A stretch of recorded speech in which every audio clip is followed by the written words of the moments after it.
Hey everybody, Varun here from Language Academy. Guys, welcome back to another video. Thanks a lot for supporting the previous videos I've uploaded. In this video, we are going to look at listening section of IELTS.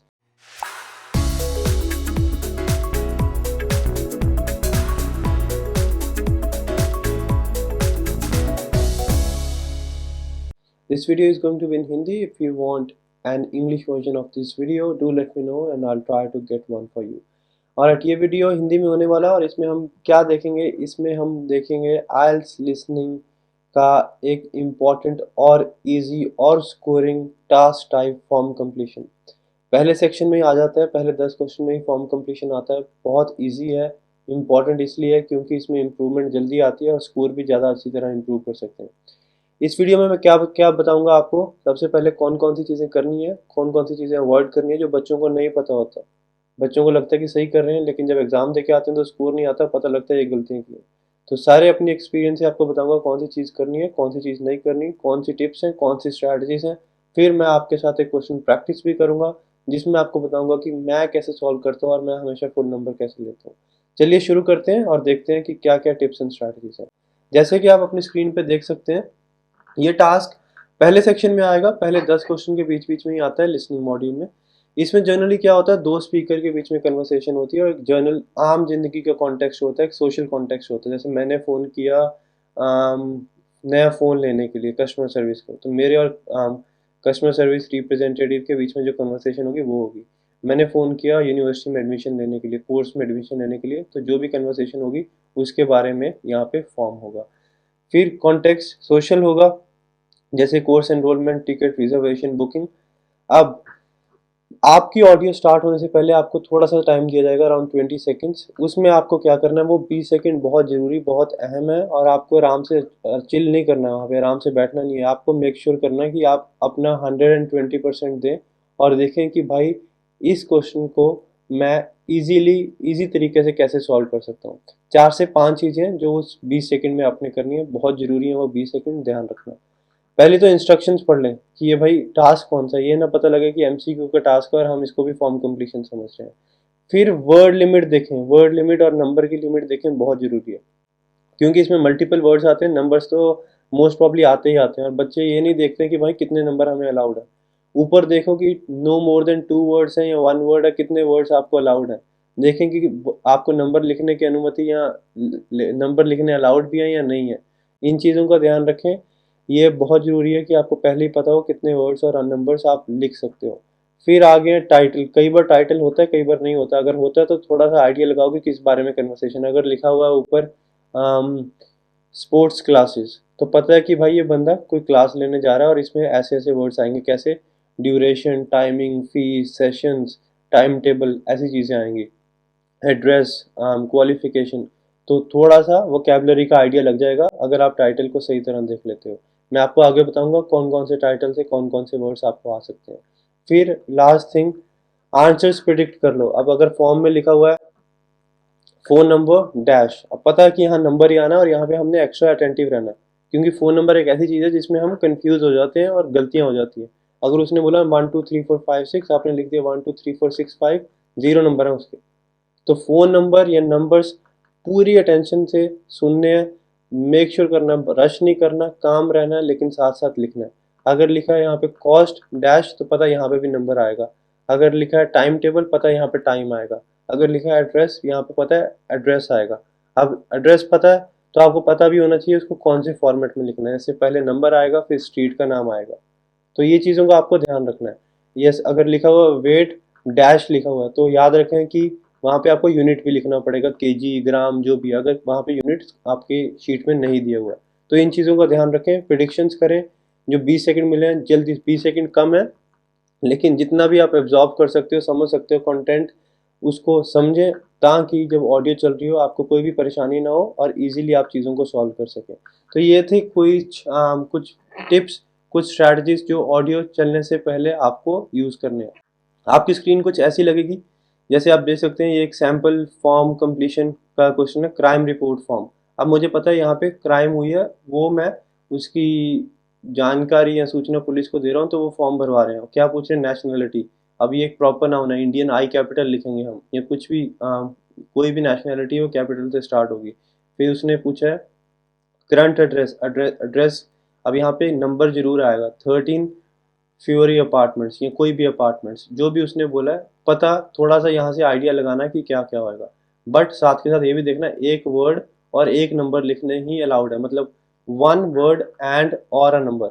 या तो आप एक word लिख सकते हैं या एक number लिख सकते हैं, या फिर एक वर्ड और एक नंबर दोनों भी लिख सकते हैं। इन चीज़ों का ध्यान रखें, बहुत इंपॉर्टेंट है। दो वर्ड्स लिख दिए गए वहाँ पे, तो इन चीज़ों का बहुत ध्यान से आपने दिमाग में रखना है इन चीज़ों को। एक और एग्जांपल दिखाता हूँ। यस, पर्सनल डिटेल्स फॉर्म है, मैरी है, मैरी का लास्ट नेम आएगा यहाँ पे।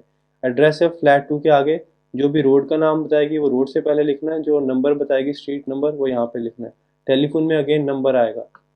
Estimated value of lost item, यहाँ पे अगर उसने 300 पाउंड बोला तो 300 आएगा, पाउंड नहीं लिखेंगे क्योंकि हमारे को यूनिट पहले से ही दिया हुआ है।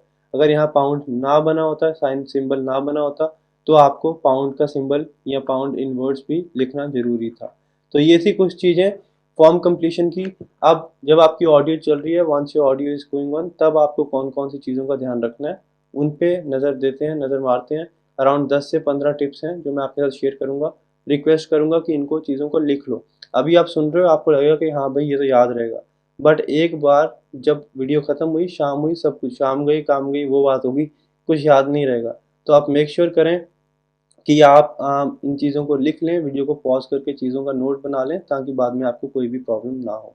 और at very first thing, answer हमेशा सीक्वेंस में होंगे। जो स्पीकर है वो एक के बाद सेकंड का आंसर देगा, सेकंड के बाद थर्ड का देगा, थर्ड के बाद फोर्थ का देगा। ऐसा नहीं है कि पहले पहले का दे दिया फिर फोर्थ का फिर सेकंड का। तो बिल्कुल काम रहना है, स्पीकर के साथ साथ चलना है और स्पीकर को समझना है।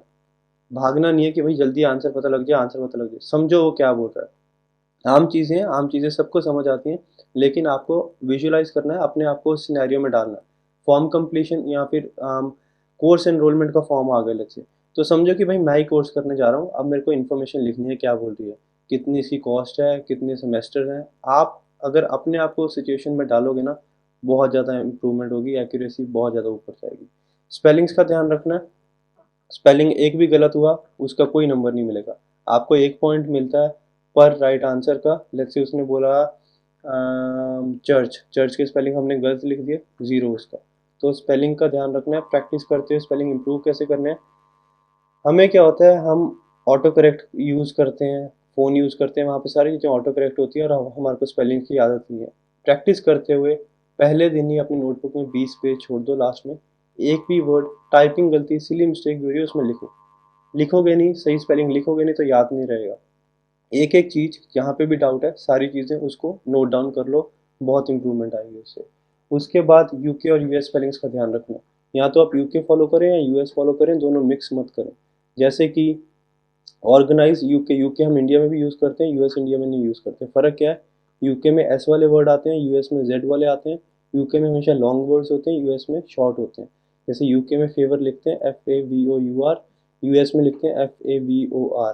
यूके में ऑर्गेनाइज लिखते हैं ORGANISE, यूएस में लिखते हैं ORGANIZE।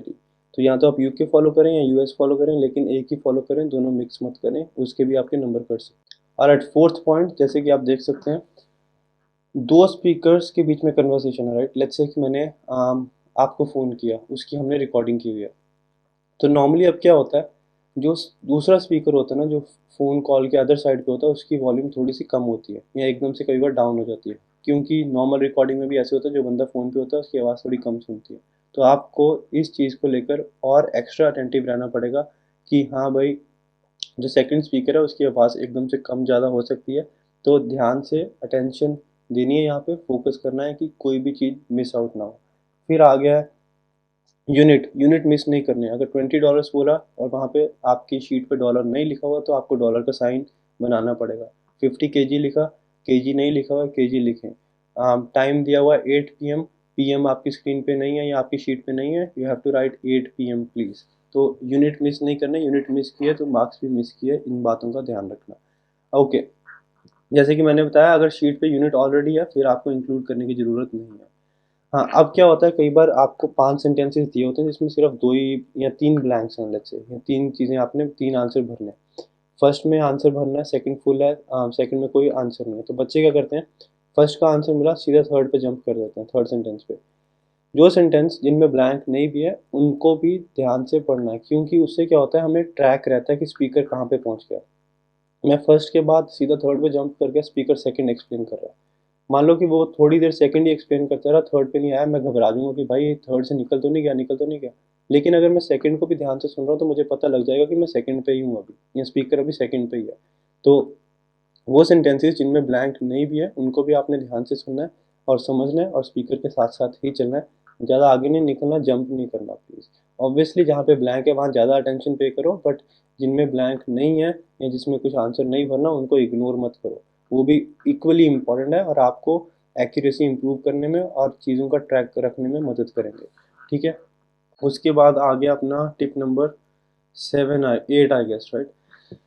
सिनोनिम्स का ध्यान रखना है, वर्ड्स जिनका मीनिंग सेम है लेकिन वर्ड्स डिफरेंट होते हैं उनका ध्यान रखना ही रखना है। अब अगर वहाँ पे आपकी शीट में लिखा है कॉन्टैक्ट नंबर, वो फ़ोन नंबर भी बोल सकती है, या फिर best number to reach you या बेस्ट कॉन्टैक्ट नंबर बोल सकती है। So best way to reach you या best number to reach you बोल सकती है। होम एड्रेस को वो कई बार आपका रेजिडेंशियल एड्रेस भी बोल सकती है। तो मीनिंग पे फोकस करना है, जैसे कि मैंने बोला, अपने आप को उस सिचुएशन में डालो। अगर वर्ड्स ढूंढोगे कि भाई होम एड्रेस लिखा, उसने तो होम एड्रेस बोला ही नहीं, उसने तो रेजिडेंशियल बोला, भाई मीनिंग सेम है। वो आपको, जो आइल्स वाले हैं वो ये नहीं चेक कर रहे कि भाई इसको वर्ड सुनते हैं, वो ये चेक कर रहे हैं कि इंग्लिश समझ आ रही है कि नहीं आ रही। तो मीनिंग समझना है और अपने आप को कन्वर्सेशन में डालना है। उसके बाद डिस्ट्रैक्टर्स बहुत इंपॉर्टेंट है, बहुत ज़्यादा यूज़ करते हैं आइल्स वाले आपको कंफ्यूज करने के लिए। फॉर एग्जाम्पल, एक स्पीकर ने बोला कि what is the cost of this course. अब वो दूसरा आंसर कर रहा है, आपको आंसर भरना है कॉस्ट में, ठीक है। The cost of this course used to be $425, but now we have increased it by $25. So the new cost which you'll have to pay is $450. अब क्या है, 425 कॉस्ट थी पहले, लेकिन $25 से उन्होंने बढ़ा दिया और नई कॉस्ट है $450। आप क्या कर रहे हैं, आपने सुना कॉस्ट, आपने सुना 425, धड़ाधड़ लिख दिया 425। बाद में वो 25 भी बोल रहा है, 450 भी बोल रहा है, और हम हो गए कंफ्यूज कि भाई 25 आंसर है, 425 आंसर है, 450 आंसर है। You need to be very careful, listen till the end, listen till the end, और देखेंगे वो आपको कैसे डिस्ट्रैक्ट कर रहे हैं। वो आपको डिस्ट्रैक्ट करेंगे लेकिन आपने होना नहीं है, वो आपको कंफ्यूज करेंगे, आप उनको कर दो। ठीक है, इन चीज़ों का ध्यान रखें, टिल द वेरी एंड सुने प्लीज़। ऑलराइट, एड्रेस को लेके, फ़ोन नंबर को लेके, टाइम को लेके, लेटर्स को लेके बहुत केयरफुल रहें, क्योंकि यहाँ पे हम कंफ्यूज हो जाते हैं। फ़ोन नंबर लेंदी आ सकते हैं, या फिर वो ऐसे बोल सकता है 4320007। तो वहाँ पे 000 में कई बच्चे 3 लिखने लगे होते हैं, कई बार 3 ज़ीरो की जगह हम 2 ज़ीरो लिख देते हैं। काम रहना, शांत, अपने दिमाग को बिल्कुल स्थिर रखना, स्टेबल रखना, टेंशन नहीं लेनी है। सुनो उसको आराम से, वो क्या बोल रहा है आराम से लिखो। ये मत सोचो भाई मिस हो गया, क्या हो जाएगा, ये हो जाएगा, वो हो जाएगा। जो होता है होने दो, आप अपना बेस्ट दे के आओ, आप अपना बेस्ट दे के आओ। Time, alphabets, phone number, spellings, 120% focus देना है, हमने एक नंबर भी लूज़ नहीं करना है, इसमें ध्यान रखना है इस चीज़ का। और टिप नंबर 11, टिप नंबर 11 क्या है हमारी, डिफरेंट एक्सेंट्स को समझो और get use to different accents. एक इंग्लिश स्पीकर ज़ीरो को ओ भी बोल सकता है, दूसरा नॉट भी बोल सकता है, दूसरा ज़ीरो भी बोल सकता है।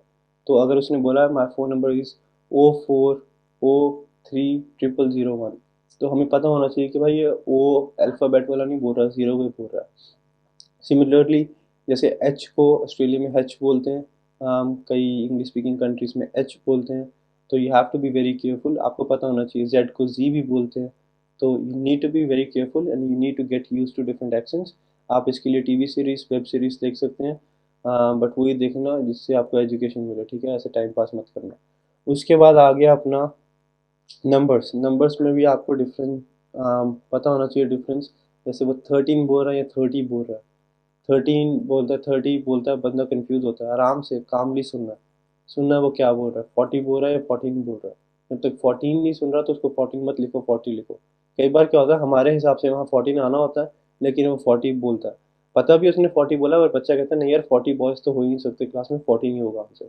जो सुना है उस पर रिलाई करना है, जो लग रहा है, हमने अपना दिमाग नहीं यूज़ करना। जब तक पता ना लगे कुछ भी तब तक दिमाग नहीं यूज़ करना, ठीक है। इस चीज़ का ध्यान रखना, जो उसने बोला है वो ही आपने लिखना है। फिर आ गया सिंगुलर और प्लूरल। एस साउंड बहुत इंपॉर्टेंट है, एस साउंड बहुत इंपॉर्टेंट है। जैसे उसने बोला कलर्स, आपने लिखा कलर ज़ीरो, एस अगर उसने बोला है तो वहाँ पे आना ही चाहिए। You have to make sure कि एस कोई भी मिस मत हो प्लीज़। फिर आ गया डेट्स। डेट्स लिखने में बहुत कन्फ्यूजन होती है, कैसे लिखने हैं। लेट्स से उसने बोला 6 दिसंबर, तो 06/1 2 या 12 बोल सकते हैं, ऐसे लिख सकते हो, या 6 दिसंबर लिख सकते हो। द 6th ऑफ दिसंबर मत लिखो या 6th ऑफ दिसंबर मत लिखो। जो मैंने आपको पहले बताया 06/1 2 आप लिख सकते हैं, या फिर 6 दिसंबर आप लिख सकते हैं। बट आगे पीछे of December, the 6th of December इतना कॉम्प्लिकेट मत करें, क्योंकि आपको नॉर्मली 2 वर्ड्स लिखने ही अलाउड होते हैं, या 2 words and a number allowed होता है। डेट्स इस तरह से लिखनी है। एड्रेस कैसे लिखना है, जैसे इंग्लिश स्पीकिंग कंट्रीज में लिखते हैं, सबसे पहले नंबर आता है, फिर स्ट्रीट का नाम आता है, फिर आपका सबर्ब आता है, या फिर आपका प्रोविंस आता है, या स्टेट आती है, जो भी जैसे कनाडा में प्रोविंस बोलते हैं, ऑस्ट्रेलिया में स्टेट बोलते हैं। So you have to write it accordingly, but पहले नंबर, फिर स्ट्रीट का नाम and so on. So you have to be very careful with the address as well. फिर आ गया हमारा टिप नंबर 16। जैसे आंसर मिल गया, चल जाना आगे। अगर अगली सेंटेंस में ब्लैंक नहीं है तो वहां पहुंच जाओ, अगर ब्लैंक है तो वहां पे पहुंच जाओ। ऐसा नहीं कि आंसर पता लग गया फिर भी सुन रहे हैं कि देखें भाई और क्या बोल रहा है वो। Once you get the answer, वो सेंटेंस खत्म है, चलो अगले सेंटेंस पे। फिर आ गया 17, स्पेलिंग्स डबल चेक करें, सिंगुलर प्लूरल डबल चेक करें, हाइफन वाले वर्ड्स डबल चेक करें। कोई वर्ड है सेल्फ के साथ, नॉन के साथ, एंटी के साथ, वेल के साथ, well being, self respect, non profit, फिर और कौन से वर्ड आ गए आपके, सेल्फ डिटर्मिनेशन, ये सारे words, non profit organisation, non government organisation, ऐसा कोई भी वर्ड आता है तो हाइफन के साथ ही लिखना, नहीं लिखोगे तो पॉइंट्स कटेंगे इसके भी। इन चीज़ों का ध्यान रखना। 100% एक्यूरेसी चाहिए। सबसे इजी पार्ट है, सबसे इजी टास्क है, एक नंबर भी नहीं कटना चाहिए इसमें, लिख लेना इस बात को। 4 बार प्रैक्टिस करो, दिन में 10 बार करो। ये चीज़ है स्कोरिंग, और ये चीज़ ऐसी है जिसमें जल्दी इंप्रूवमेंट आएगी। मैं अगर आपको सेक्शन 3 या 4 में बोलूँगा कि उसमें 100% चाहिए तो गलत बोलूँगा, उसमें थोड़ी बहुत गलतियाँ हो जाती हैं, क्योंकि वो थोड़े से एकेडमिक होते हैं, डिफ़िकल्ट होते हैं। बट ये ईजी है, यहाँ पे 100% चाहिए प्लीज़। ये सही होगा, ओवरऑल स्कोर भी बूस्ट होगा और लिसनिंग स्कोर भी बूस्ट होगा। अनअटेम्प्टेड नहीं छोड़ना है। सही करोगे तो 1 नंबर, गलत करोगे 0, छोड़ोगे तो भी 0। तो इससे अच्छा गलत कर दो, बट गलत करने के चक्कर में टाइम नहीं वेस्ट कर देना वहाँ पे। पहले तो जो आंसर पता लग गया लिखो उसको, लेकिन अगर कन्फ्यूजन है, जो आपका बेस्ट लग रहा है, जो दिमाग कह रहा है, लिख के जरूर आओ। हाँ, लिसनिंग में कोई ब्रेक नहीं होती है, so you have to just go on, और कंफ्यूज नहीं होना है। You have to move on with the audio. Audio को समझना है, अपने आप को सिचुएशन में डालना है, you are going to do it.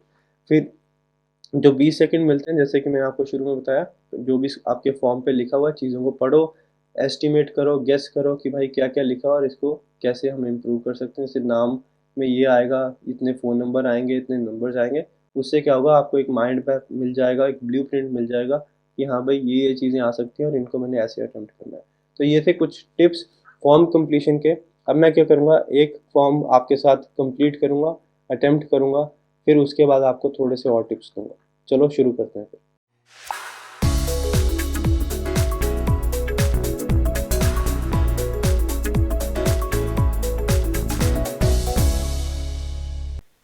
Okay मैं अब आपको फॉर्म कंप्लीशन का सॉल्व करके बताता हूँ कि फॉर्म कंप्लीशन कैसे करना है।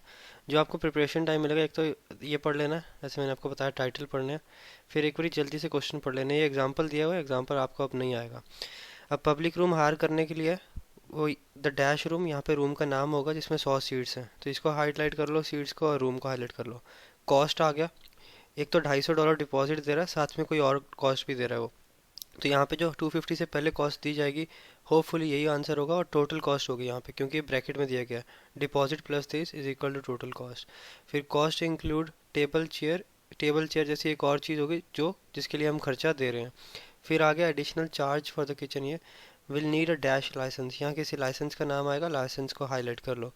Will need to contact caretaker in advance, यहाँ पे कुछ अरेंज करने के लिए मिस्टर एवेंस को हमने कॉन्टैक्ट करना पड़ेगा जो केयर टेकर है, तो मिस्टर एवेंस हाईलाइट कर लो, क्योंकि मिस्टर एवेंस का नाम तो बोलेंगे ही बोलेंगे, इसकी जगह कोई और वर्ड नहीं यूज़ कर सकते। फिर आगे the band should use the dash door at the back, जो बैंड है जो सिंगिंग वाले आ रहे हैं उनको बैक में जो कोई डोर है, जैसे फायर डोर हो सकता है, इमरजेंसी डोर हो सकता है, वो यहाँ पे आ सकता है। फिर आ गया अपना 8, इवेंट के बाद क्या करना है, याद रखना इवेंट के बाद वाली इन्फॉर्मेशन होगी।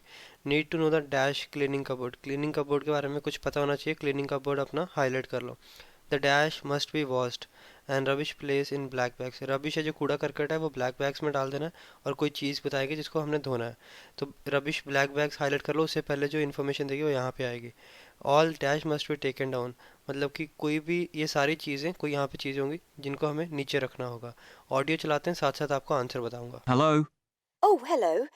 I wanted to inquire about hiring a room in the village hall for the evening of September the 1st. Let me just see. Yes, we have both rooms available that evening. There's our main hall, that's got seating for 200 people. Or there's the Charlton room. Sorry? The Charlton room.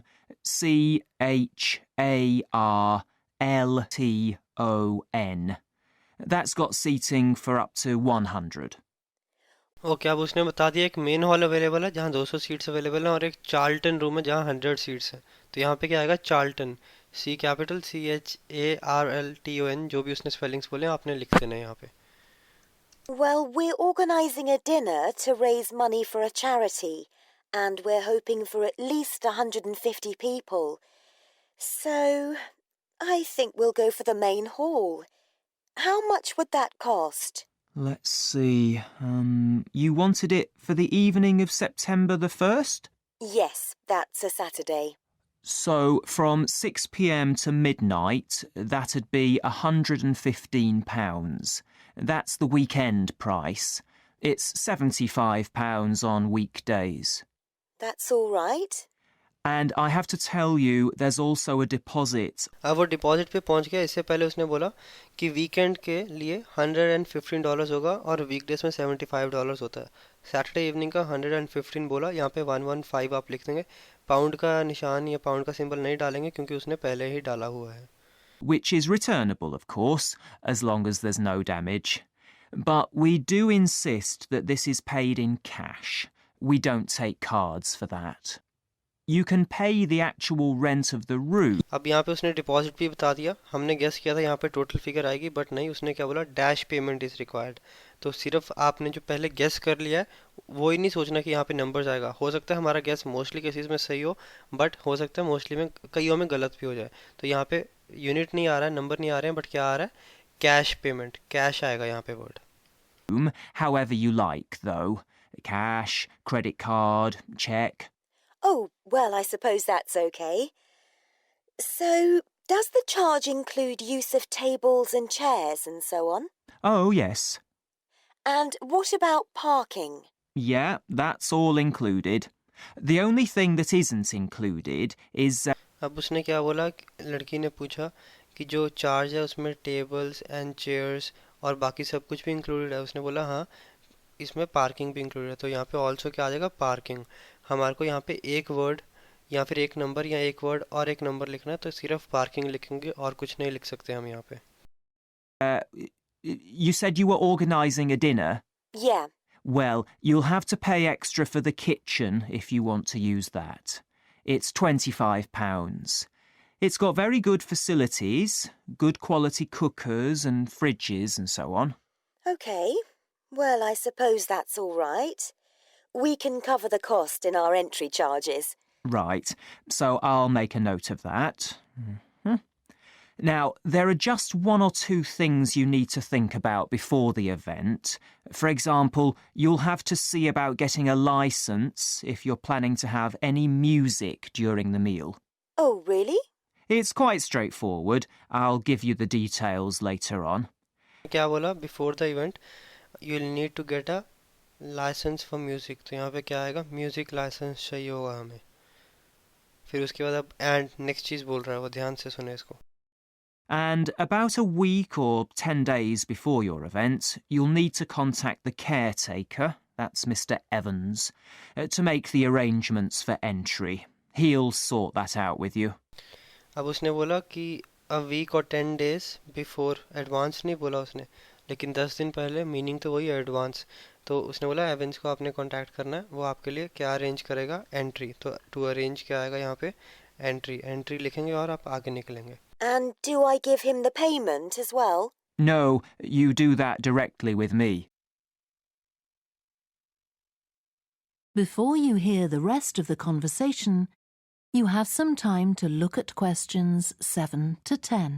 अब यहाँ पे information क्या आएगी, ये before the event, event के दौरान क्या क्या करना है। बैंड है जो वो किसी डोर से एंटर करेगा जो बैक में है, तो वो डोर का नाम लिखना पड़ेगा यहाँ। इवेंट के बाद क्या होगा, क्लीनिंग कपबोर्ड के बारे में कोई इन्फॉर्मेशन पता होनी चाहिए हमें, कोई चीज़ है जो धो के रखनी है हमें, जो इवेंट ख़त्म हो जाएगा, और all dash must be taken down. Now listen and answer questions 7 to 10. और कोई चीज़ होगी यहाँ पे जो हमें नीचे रखनी होगी। Right. Now, is there anything I need to know about what happens during the event? Well, as you'll be aware, of course, the building is no smoking throughout. Of course. Now, are you having a band? Yes. Well, they'll have a lot of equipment, so rather than using the front door, they should park their van round the back and use the stage door there. अब उसने क्या बोला, rather than using the front door they must park their, or they should park their car at the back and use the stage door। अब आपने पहले सुना front door, तो door के साथ अगर फ्रंट आ गया तो वो साथ के साथ नहीं लगा देना है, मीनिंग समझना। वो कह रहा है कि वो फ्रंट डोर ना यूज़ करें, उसकी जगह स्टेज डोर यूज़ करें जो कि बैक में है। तो ये डिस्ट्रैक्शंस एंड तक सुनना आपने, यहाँ पे स्टेज आंसर आ जाएगा आपका। You can open that from inside, but don't forget to lock it at the end. Okay. And talking of bands, I'm sure I don't need to tell you this, but you must make sure that no one fiddles about with the black box by the fire door. That's a system that cuts in when the volume reaches a certain level. It's a legal requirement. Sure.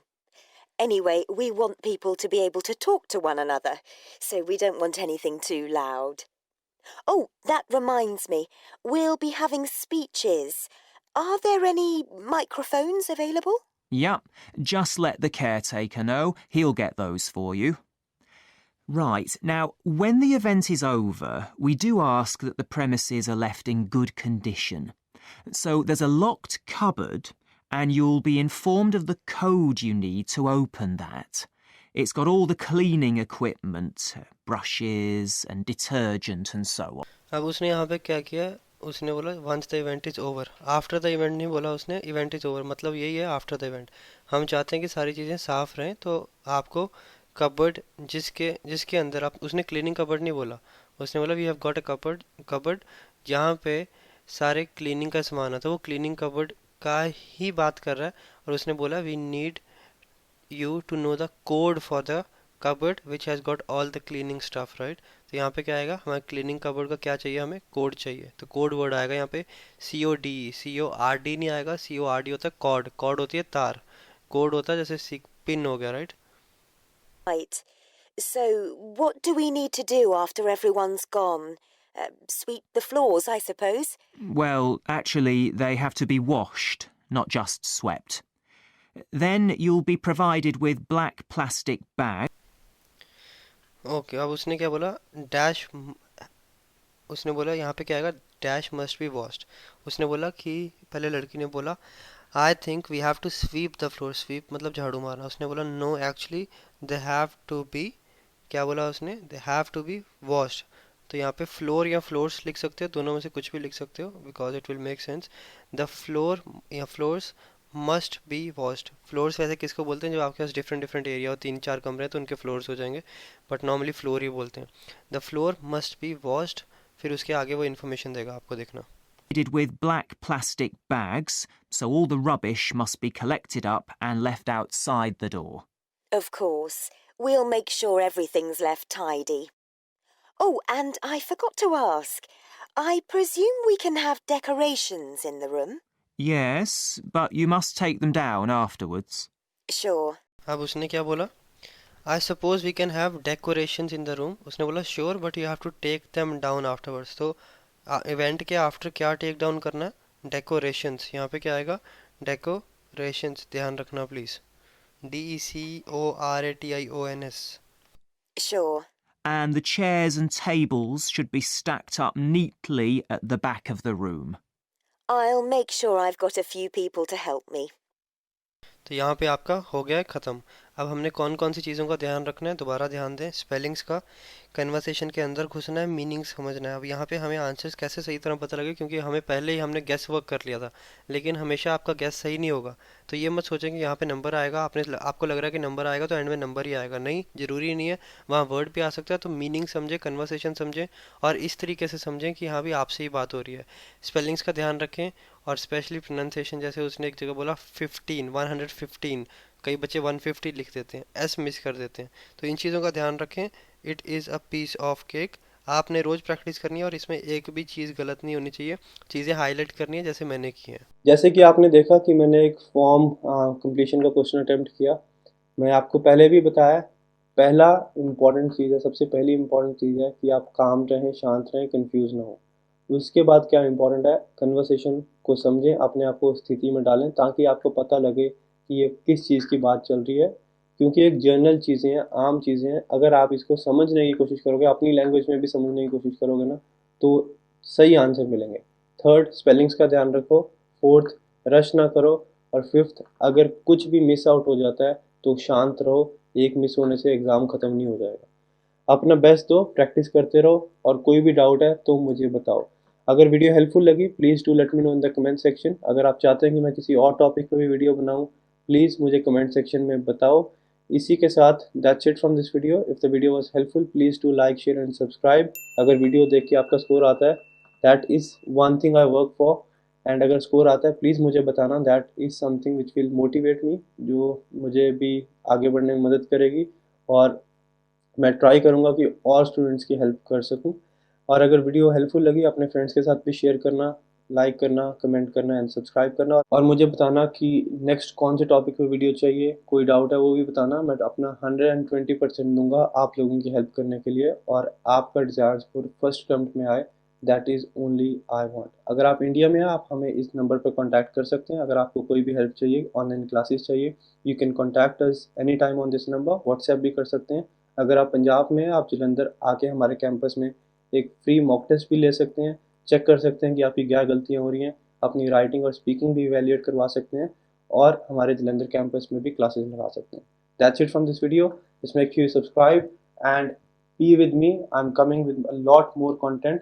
बहुत सारा content आने वाला है और आप लोगों का first attempt में स्कोर भी आने वाला है। Varun from language academy, I will see you very soon.